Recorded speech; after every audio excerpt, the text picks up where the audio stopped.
Coach, congratulations on the win.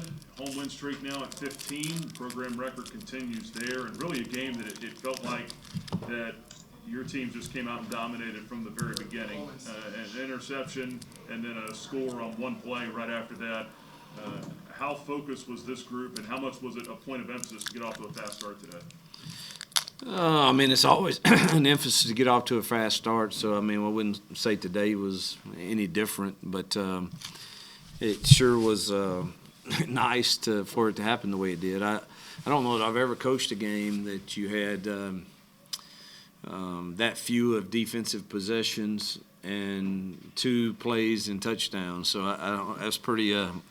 Maybe we can start the next few like that too. That would be nice. But it was great to get a good start. But I thought outside of a few 3 and outs and the drop passes from our DBs and receivers, I thought we played really well today, and just really pleased to get to 7 wins and continue winning at home, making this a difficult place to play. We appreciate the fans and them helping us make it a difficult place to play. And I think our kids like mornings.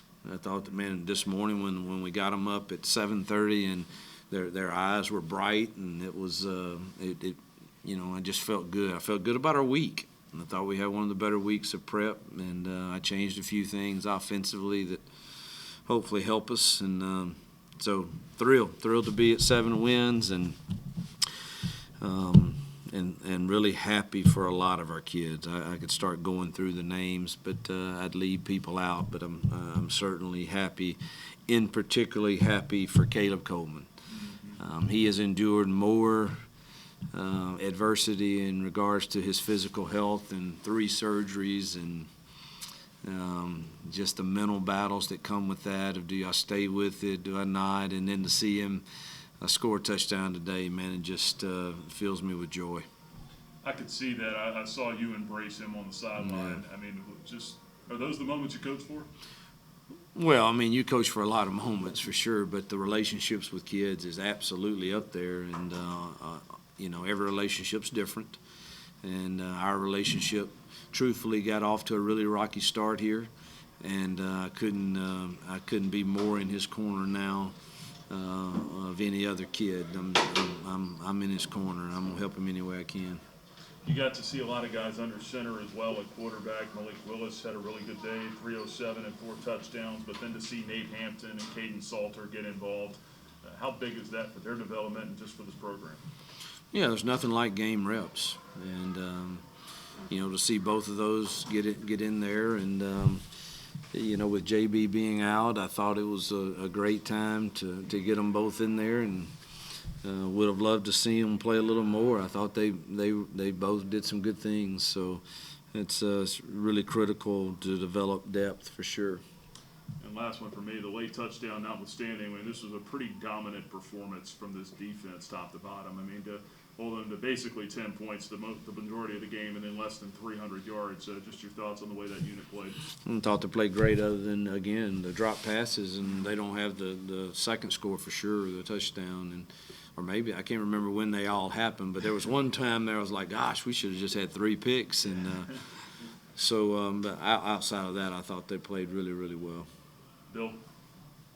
At this time, we'll turn it over to the media, starting with Damian Sordelet from the News and Events. Go ahead, Damian. Hugh, specifically focusing on Nate and Caden there in the second half. What did you see out of them in terms of running the ball effectively? Both had some good runs and then making some really good passes to really get the offense into the end zone. Yeah, I think both are adequate runners. I thought you saw that today. I thought Nate, the first pass he threw to Trayon in the corner of the end zone hit Trayon right in the face mask. It's a ball that should have been caught, and thought he threw the ball really well and accurately. I can't really remember. Did we throw it with Caden much? I can't. It's hard for me to remember that, but I know that Caden can throw it. I've seen it in practice, and he can run it also. So I was pleased. Go over to John Manson with the Sea Red. Go ahead, John.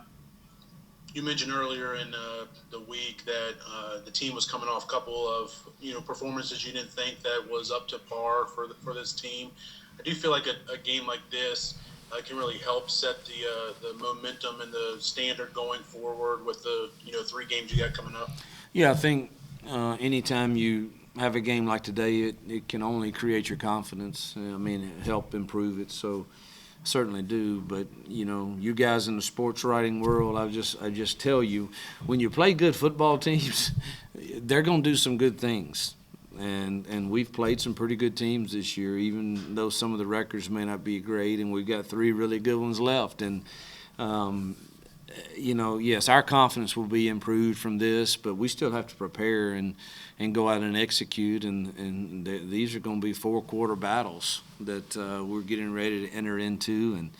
And hopefully we can stay healthy to the remainder of the year and get a few kids back and build from this for sure. Go over to Ed Lane. Go ahead, Ed.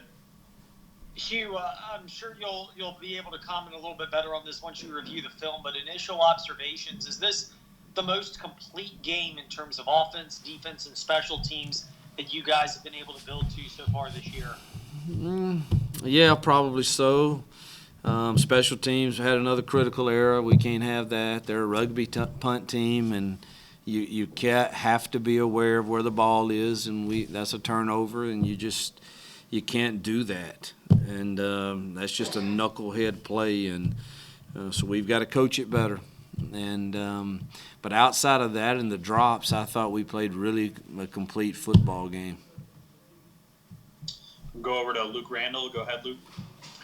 Hey, Coach. Mack and Jerome Jackson didn't play today. Is that injuries? Who was the first? Joshua Mack.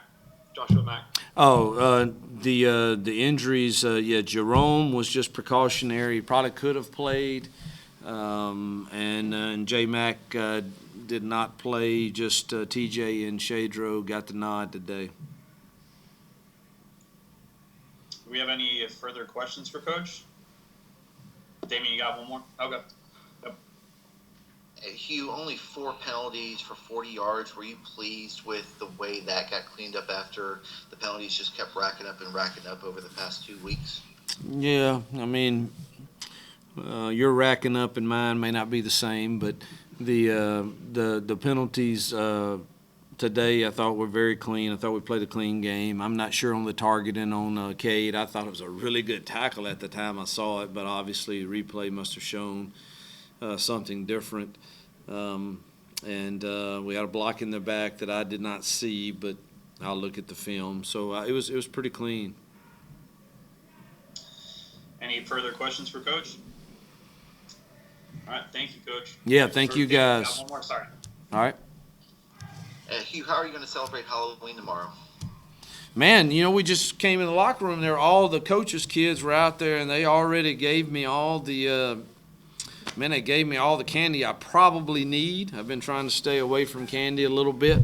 I'm down about 9 pounds, so I got about 9 more I want to go. But I'll tell you, I will cheat tonight, and I don't know what Jill's going to do, but we're going to eat good tonight and sit around and watch other coaches have to make tough decisions in football games, and me just feel confident that that I don't have to make them tonight, or comfortable that I don't have to make any tonight. And then I think tomorrow's Halloween. I will be I don't know what Jill and the girls are doing, but I will be locked in a film room tomorrow night here at the complex.